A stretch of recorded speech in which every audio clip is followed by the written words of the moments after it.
Okay, I get it. Like, it's funny, but Taylor Swift wasn't at the game last night, so, you know, save it for another day.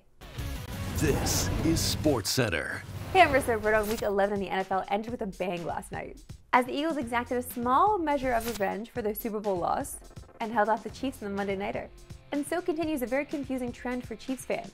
After Taylor Swift had to cancel her plans to attend the game to perform a postponed show in Brazil, Casey dropped to just 3-3 without her in attendance this season. Well, they're a perfect 4-0 while she's there to cheer them on.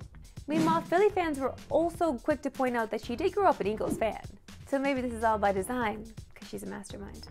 More importantly, the Eagles cemented their status atop the NFC and the overall NFL standings, while the Chiefs are no longer top spot in the AFC, falling behind the conference's only 8-win team in Baltimore. With more on that massive tilt, we're bringing in our NFL analyst, Luke Wilson. Luke, great to see ya.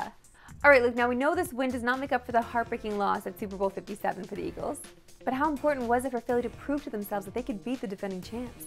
I think what was most impressive about Philadelphia's win yesterday was the resiliency this team showed. I mean, nothing was really going well. Even the things that they normally are great at, they were not last night. And what I mean by that is on defense, this team is a great run-stopping team. They have a tremendous defensive line.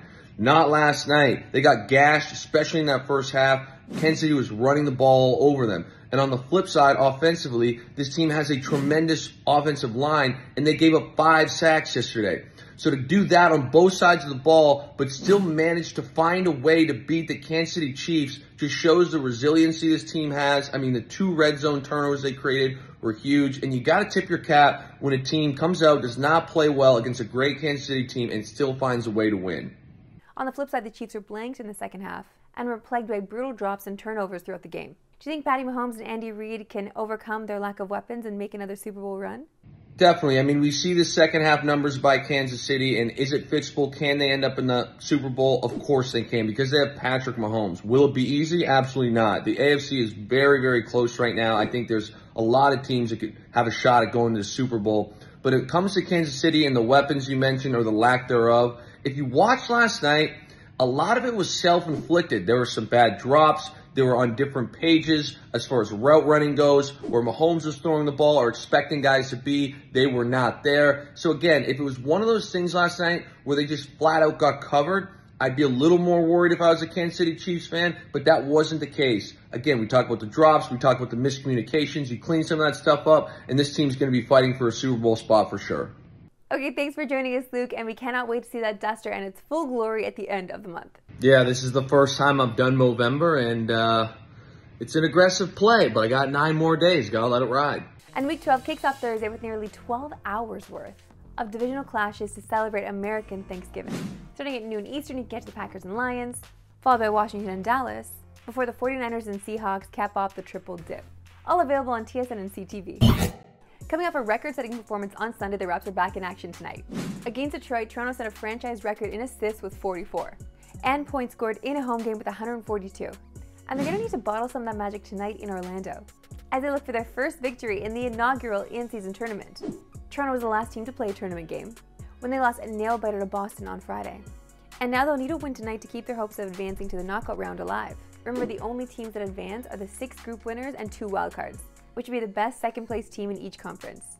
And if you tune in Friday on TSN, you'll know that anything is possible during these in-season tournament games, including Drake joining Matt and Jack on the broadcast. I feel like I'm in a time lapse right now. First of all, this guy's not Nick Nurse. I haven't been here in a while. I'll tell you that. I don't know where we're at. The court is a completely different color. Peyton Pritchard's out there looking like a crypto scammer. This is crazy. What's going on, boys? But honestly, it does feel like they're on a different planet almost, with the different court. Like, it looks like they're in another time and space. Regardless of how tonight plays out, we'll have Toronto's last home group play game for you on Friday night against the Bulls. Coverage begins at 7 Eastern, 4 Pacific on TSN.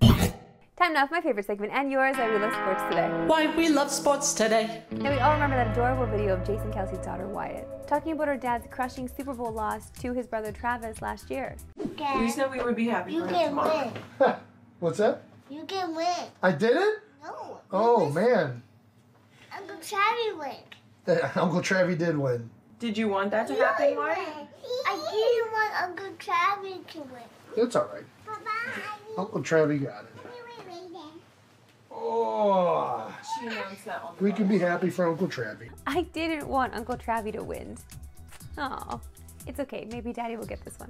Well, in case you missed it on the broadcast last night, we had another chance to see Wyatt stealing our hearts. Well, Jason Kelsey has a daughter named Wyatt, and she is imitating her father, and there's just nothing cuter. Well, and it's like 1960s style because you got the hand back on her low back. You know, you don't see that. Okay, this honestly could not be cuter. Oh, I love girl dads. I love little girls. This is so cute. And you can catch Jason's game on Sunday against the Bills. That one goes at 4:25 Eastern on CTV. Okay, it's a weird week in the NHL with this being the first of 2 dark days on the schedule. And there's probably no one disappointed more than the Edmonton Oilers, who now have to listen to a full day of media coverage wondering what the heck is wrong with them. Edmonton dropped another game where they had multiple goal leads, this time 5-3 to the Panthers.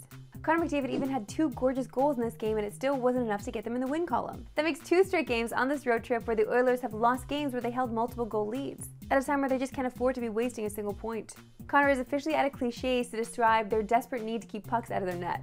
You love this question, but I've answered it so many times. We're trying to keep the puck out of our net, obviously. That's our main focus, and obviously we haven't done that, again, for a number of different reasons. I don't know, it just comes to a point now where you kind of just feel bad for him. He's getting asked the same questions over and over. I don't know, just it's tough.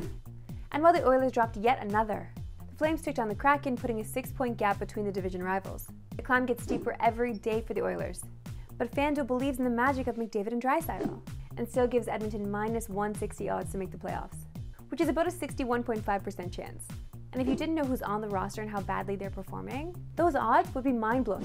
Because of the 5 games Edmonton have won this year, 0 of them are currently playoff teams. They'll have to change that real soon because this part of the schedule is tough. And they have to win some of these games.